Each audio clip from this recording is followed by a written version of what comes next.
Shalom Bapak Ibu Saudara-saudari yang terkasih di dalam Tuhan.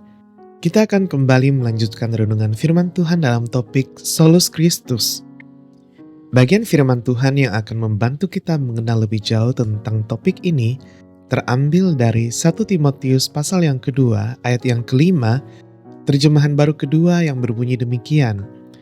Sebab Allah itu esa, dan esa pula pengantara antara Allah dan manusia, yaitu manusia Kristus Yesus. Bapak Ibu Saudara-saudari yang terkasih di dalam Tuhan, bagian firman Tuhan hari ini mengajak kita untuk melihat peran Yesus Kristus dalam kehidupan kerohanian kita. Untuk memahami perannya lebih jauh, mari kita membayangkan hubungan antara Allah dan manusia seperti dua tebing yang sangat tinggi dan dipisahkan oleh jurang yang dalam, yaitu dosa. Tidak ada manusia biasa yang bisa melempati jurang itu atau membangun jembatan. Manusia di tebing dosa tidak bisa menjangkau Allah yang sempurna di tebing kekudusan. Oleh sebab itu, Yesus datang sebagai pengantara atau jembatan karena ada keunikan yang hanya dimiliki oleh manusia Kristus Yesus.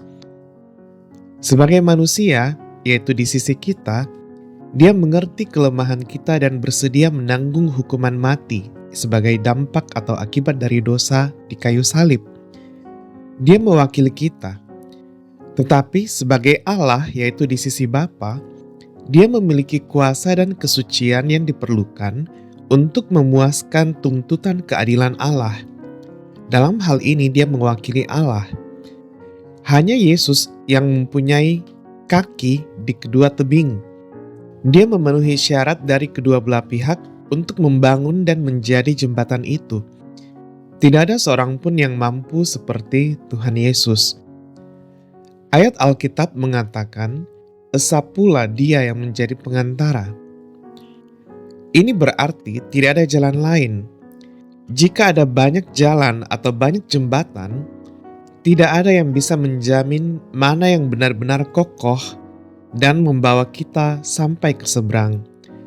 Tetapi karena Allah hanya menetapkan satu jembatan, yaitu Yesus Kristus, kita tahu pasti bahwa jalan itu aman dan sempurna. Perbuatan baik, ritual keagamaan, atau perantara yang lain seperti orang kudus atau malaikat, hanya tali atau rakit buatan manusia yang pasti akan putus di tengah jurang. Hanya pengorbanan Yesus yang sekali dan untuk selamanya yang benar-benar menghubungkan kita dengan Allah. Karena Yesus adalah satu-satunya pengantara, maka hubungan kita dengan Allah menjadi langsung dan pribadi. Kita tidak perlu menelpon atau meminta tolong orang lain untuk menyampaikan doa kita kepada Allah, karena Yesus sudah membuka jalur pribadi itu, sehingga kita bisa langsung datang kepada Allah Bapa dengan penuh keberanian dalam doa-doa kita. Cukup dengan memohon dalam nama Tuhan Yesus. Dan di dalam Yesus, Dia telah menyelesaikan semua yang dibutuhkan. Kita tidak lagi terasing, tetapi didamaikan dan diterima sebagai anak-anak Bapa. Singkatnya, Yesus Kristus telah melakukan semua yang harus dilakukan agar kita dapat bertemu dengan Allah secara pribadi. Kita tidak bisa menambah atau mengganti apapun dari pekerjaan Yesus Kristus, karena Dialah satu-satunya kunci untuk membuka pintu menuju Allah Bapa. Oleh sebab itu, saat menghadapi masalah atau kita mengalami ketakutan, kita dapat langsung berdoa, "Ya Bapa, dalam nama Tuhan Yesus, saya memohon pertolongan-Mu." Dan ketika kita gagal di hadapannya dengan perbuatan dosa kita tidak perlu lari menjauh dari Allah karena malu.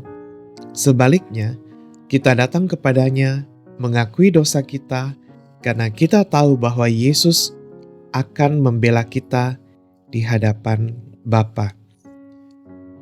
Pertanyaan untuk kita renungkan bersama, apakah kita benar-benar percaya bahwa kita dapat langsung datang kepada Bapa tanpa perantaraan lain, hanya melalui nama Yesus?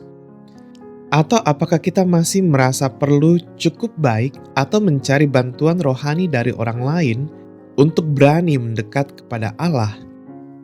Mari kita berdoa. Allah Bapa yang Maha Kudus, kami datang kepadamu dengan hati yang penuh syukur atas kebenaran yang mulia ini. Engkau adalah Allah yang esa, dan hanya ada satu pengantara antara Engkau dan kami, yaitu Putra Tunggalmu Yesus Kristus. Kami mengakui bahwa karena dosa, kami seharusnya terpisah dari hadirat-Mu. Namun Engkau begitu mengasihi kami, sehingga Engkau menyediakan jalan yang sempurna. Ajar kami untuk menjalani hidup kami dengan damai sejahtera, karena kami tahu bahwa kami telah didamaikan dengan Engkau. Dan berilah kami keberanian untuk membagikan kabar baik tentang satu-satunya jalan keselamatan ini kepada semua orang yang belum mengenal Engkau. Di dalam nama Tuhan kami Yesus Kristus, satu-satunya pengantara kami berdoa. Amin. Demikianlah renungan kita bersama pada hari ini. Kiranya kita boleh terus bertumbuh setiap hari di dalam Tuhan. Amin.